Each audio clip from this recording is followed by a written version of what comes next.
Hello citizens and welcome back. In today's video, I want to take a look at a few features announced over the last year that seem to introduce things similar to other mainstream MMOs out there. As always, if you like this video, sacrifice a like and a comment to the YouTube algorithm and subscribe for more. And also don't forget to listen to the latest episode of the Comm Relay on Spotify. And here is a shout out to our amazing patrons for their support of the channel and the Armory. Now, before you get angry in the comments, I know that Star Citizen is an MMO, or at least CIG wanted to become one, but we're still missing many features on the road to that goal, specifically server meshing and the general concept of a massive single server to hold all the players. Also, what do I mean when I say mainstream MMO? I mean games in the category of Elder Scrolls Online or World of Warcraft. But I think that first we have to talk about what kind of an MMO Star Citizen aims to be. The original concept seemed to align with the idea of a Second Life simulator in space, including a physics-based flight model for ships and many gameplay loops and a dynamic economy. Now, we are missing some of those features and that's okay, because it seems like we're heading in the right direction with at least some of them. But the general idea seems to be that Star Citizen is supposed to be a fairly slow and technical game where the players need to do a lot of planning and actions have a lot of consequences. However, Star Citizen is also all about players choosing their own adventure. So it would make sense that the player can choose the pace at which they want to play, and that's also okay.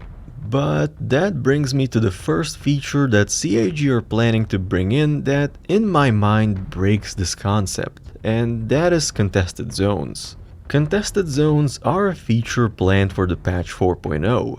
Essentially, they are PvP areas that contain various dangers such as traps, puzzles, or NPC enemies. Contested zones give the players an opportunity to obtain rare loot if they manage to defeat all the opponents and navigate the environment. Now, this concept might actually sound familiar to you. It's essentially a dungeon raid, and there's nothing wrong with the idea of contested zones as it is. The problem is with how it fits into the grand scheme of Star Citizen physically and mechanically. From what we know so far, contested zones are intended to be placed right next to spawn areas in Pyro, which eliminates the planning and consequences part of what Star Citizen should be. Because in theory, nothing stops a person from just repeatedly running from the spawn to the contested zones to try their luck at gaining the loot. And the next question is, what happens with contested zones once death becomes consequential?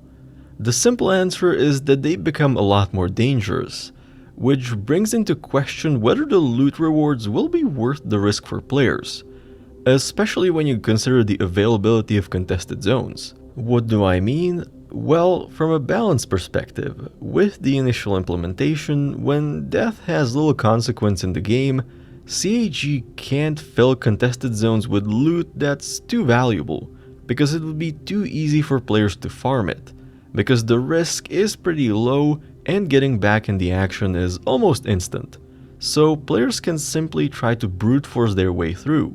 Now, let's imagine that the death of the spaceman is implemented and it's as punishing as intended. Meaning that dying too many times will force you to create a new character and might result in loss of credits and reputation.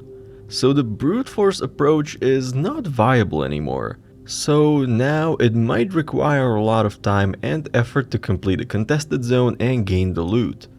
But if the low value loot is retained, then it might not be worth the trouble.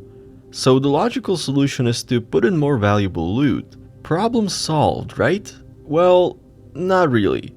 While the consequences of failing are worse, the risk is the same and the immediate availability is still there. Now, where does the most risk come from in a contested zone? It comes from other players, so technically, given a large server population, a large organized group could physically block the armistice side of the contested zone entrance with their bodies. Or, as we saw with the Siege of Orison, just camp on the other side and take out anyone entering the free fire zone, which in turn would allow them to farm the valuable loot mostly without risk. However, this doesn't mean that dungeon raid gameplay has no room in Star Citizen. We actually already have it, and it works pretty well. I am of course talking about the raid missions around distribution centers. You have a location that the players have to travel to that's far away from spawn areas and is pretty well defended. The loot drops are kind of weak, but that's a systemic issue. The big advantage of distribution centers is that they are out of the way, so there is less risk of combat spilling into a non-combat area.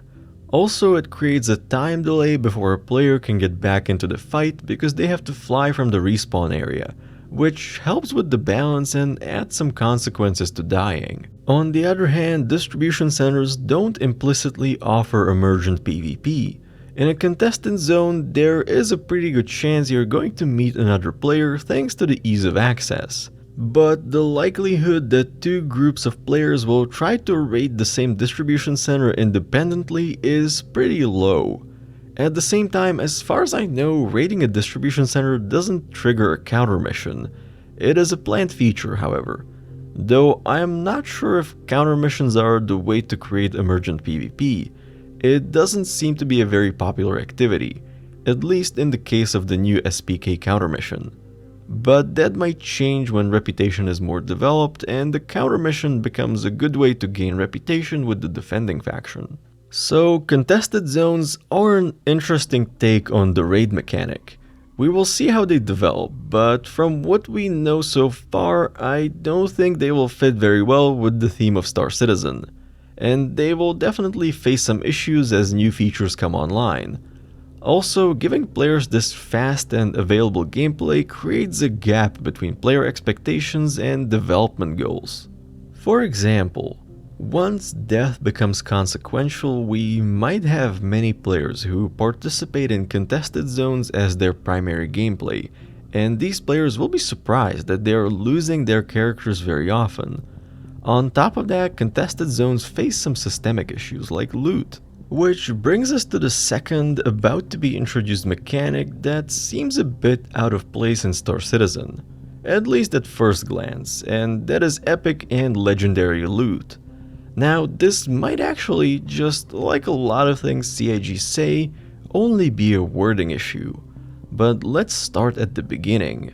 The idea was first introduced last year at CitizenCon when talking about different tiers of faction members we will encounter in Pyro. CIG specifically used the terms epic and legendary when talking about loot we can gain when interacting with these factions. Now, there is nothing specifically wrong with having different tiers of the same item. That's basically what we're getting with crafting blueprints. Higher level blueprints will allow us to craft versions of the same item with different stats. But I think that in the context of Star Citizen, calling it epic or legendary items doesn't quite fit. I think a better way would be to split items and blueprints into tiers. The higher the tier, the better the item. And that actually gives CIG a lot more flexibility in how many tiers of items and item rarity they want. I believe that eventually they will actually implement the system this way, but that initial wording might have left the wrong impression and created the wrong expectations, at least in my case. And finally, I think that a lot of you want me to talk about master modes in this context, and a lot of backers consider them very arcadey. And I do admit that as they are, master modes are definitely missing something. But I also believe that there is room for improvement and CIG seem to be working on it. But if you're interested in my full thoughts on master modes, the video will appear in the corner unless I forget. In which case you can find it on my channel and feel free to lynch me in the comments. But what I actually want to talk about is why I think CIG are bringing in these mainstream sounding features. At first glance, the target audience for Star Citizen is pretty specific and relatively small, especially compared to other AAA game titles out there. But in reality, I believe that a lot of people can find their thing in Star Citizen, but might be reluctant to take the leap with the game. And by introducing features that sound familiar to mainstream audiences, CIG have a chance to convince these players to try the game.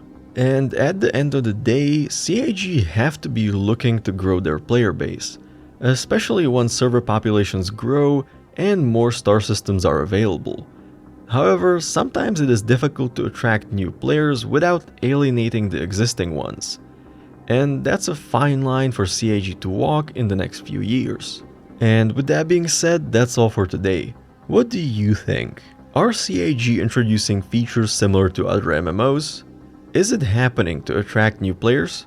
Let me know in the comments. Thank you for watching, fly safe, and I will see you in the verse.